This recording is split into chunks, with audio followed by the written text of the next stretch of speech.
ఇది మన ఇక్కడ పుట్టుకతో మన దేశంలో వేరే మతాలు పుట్టల. మన దేశంలో హిందూ ధర్మం దాని ఫాలో అప్ ఉంది.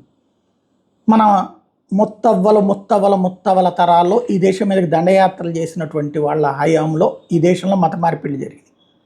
ఆ తర్వాత కాలంలో క్రిస్టియానిటీ వైపుకి మత మార్పిళ్ళు జరిగినాయి. దీనికి సజీవ సాక్ష్యం ఒక జర్నలిస్ట్, ఒక కీలకమైనటువంటి ప్రొజెక్షన్ ఏంటంటే, ఫరూక్ అబ్దుల్లా ఇప్పుడు ఎవరైతే ప్రముఖ ముస్లిం నేతగా ఉన్నటువంటి నేషనల్ కాన్ఫరెన్స్ నాయకుడైనటువంటి ఫరూక్ అబ్దుల్లాకి సంబంధించినటువంటి ఒరిజినల్ ఏంటి, వాళ్ళు హిందూ బ్రాహ్మణులు బల్ముకుంద్ కౌల్, వాళ్ళ మొత్తాతకి సంబంధించినటువంటి పేర్లు బల్ముకుంద్ కౌల్. అట్లాగే అంటే గ్రేట్ గ్రాండ్ ఫాదర్ అనమాట, సరిగ్గా చెప్పాలంటే ఈజీగా యువతకి ఇవాల్టి భాషలో అర్థమయ్యేలా చెప్పాలంటే.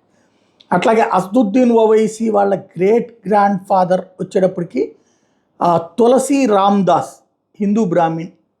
అట్లాగే మహమ్మద్ అలీ జిన్నా, ఎవరైతే దేశాన్నే మొక్కలు చేసి మత ప్రాతిపదికన చేసినటువంటి ఆయన తండ్రి జిన్నాబాయ్ లోహారా,